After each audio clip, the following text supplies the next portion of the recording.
Hello everyone. इस video में मैं आपको म्यूटेशन के बारे में कुछ जानकारी दूंगी। पिछले वीडियो में मैंने आपको बताया था कि म्यूटेशन क्या होता है और कितने तरह का म्यूटेशन हो सकता है। दो तरह का होता है, एक क्रोमोसोमल म्यूटेशन और दूसरा जीन म्यूटेशन। क्रोमोसोमल म्यूटेशन दो प्रकार से हो सकता है। पहला, change in number of chromosomes. किसी सेल के अंदर अगर क्रोमोसोम की संख्या में वृद्धि होती है या फिर क्रोमोसोम की संख्या घटती है तो वो change in number of chromosomes हुआ और ये भी क्रोमोसोमल म्यूटेशन होता है। इसके बारे में मैंने फर्स्ट वीडियो में बताया था।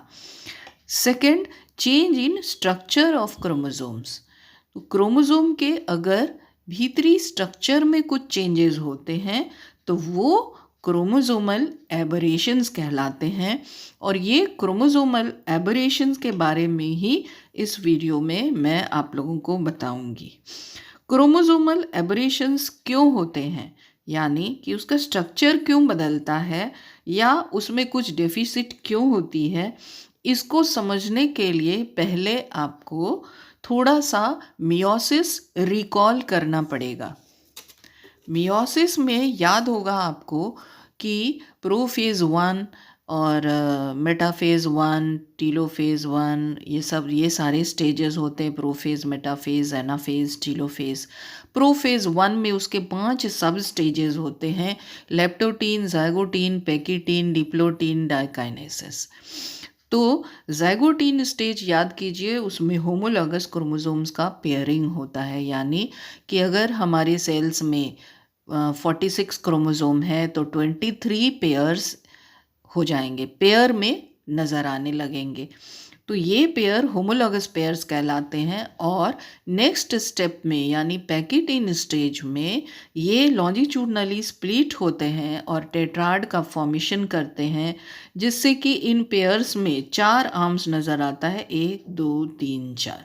इसको टेट्राड कहते हैं। और इसके बाद तुरंत बाद ये जो आर्म्स रहते हैं ये क्रॉस कर लेते हैं, क्रॉसिंग ओवर स्टेज आता है, जिसमें कि जिस पॉइंट पे क्रॉस किया जाता है वहाँ पे ब्रेकेज होता है और ये ब्रेक करके इसके सेगमेंट्स एक क्रोमोसोम के दूसरे क्रोमोसोम में ऐड हो जाते हैं। जैसे इसका अगर ब्रेक किया तो इसमें ऐड हुआ, और इसका ब्रेक किया तो इसमें ऐड हुआ, ये वाला ब्रेक किया तो इसमें ऐड हुआ, यानी एक्सचेंज हो जाता है।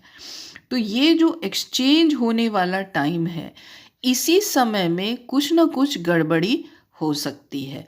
या तो अच्छे से एक्सचेंज हो जाएगा तो नॉर्मल रहेगा सब चीज़।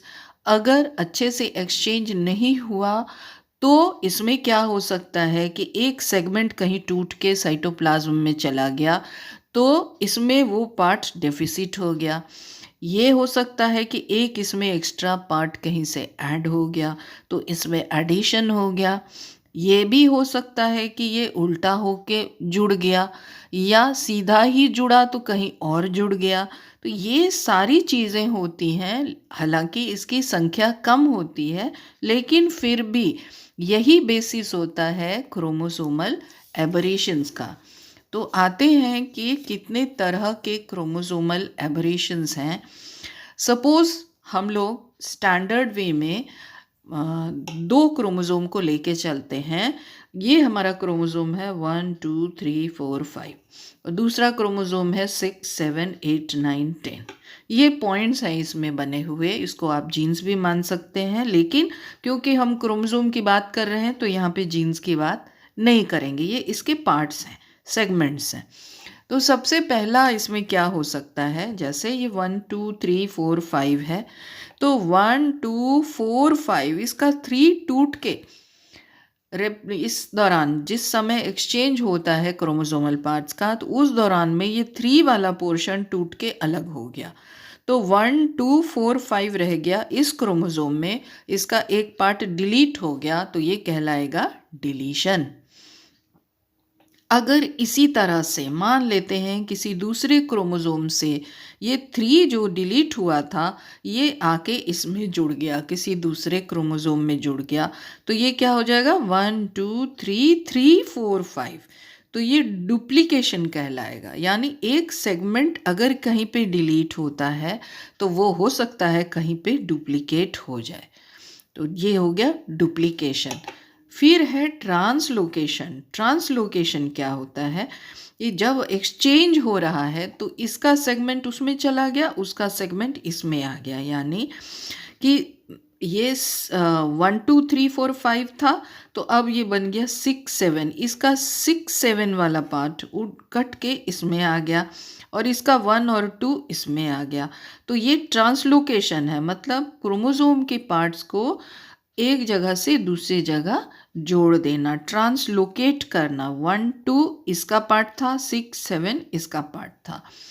और लास्ट इसमें प्रकार होता है इन्वर्शन। इन्वर्शन क्या होता है कि इसमें जो टूटे हुए पार्ट्स ऐड होते हैं वो उल्टा साइड से ऐड हो जाते हैं। जैसे ये 1 2 3 4 5 था, अब ये हो गया 1 4 3 2 5, जो कि 2 इधर होना चाहिए था वैसा नहीं होके ये इन्वर्ट होके ऐड हो गया, तो ये कहलाएगा इन्वर्शन। इस तरह से 4 प्रकार के क्रोमोसोमल एबरेशंस होते हैं और इसका जो बेसिस था किस कारण से होता है वो भी आपने समझ लिया। इस वीडियो में इतना ही। नेक्स्ट वीडियो में जीन म्यूटेशन के बारे में बताया जाएगा। Thank you.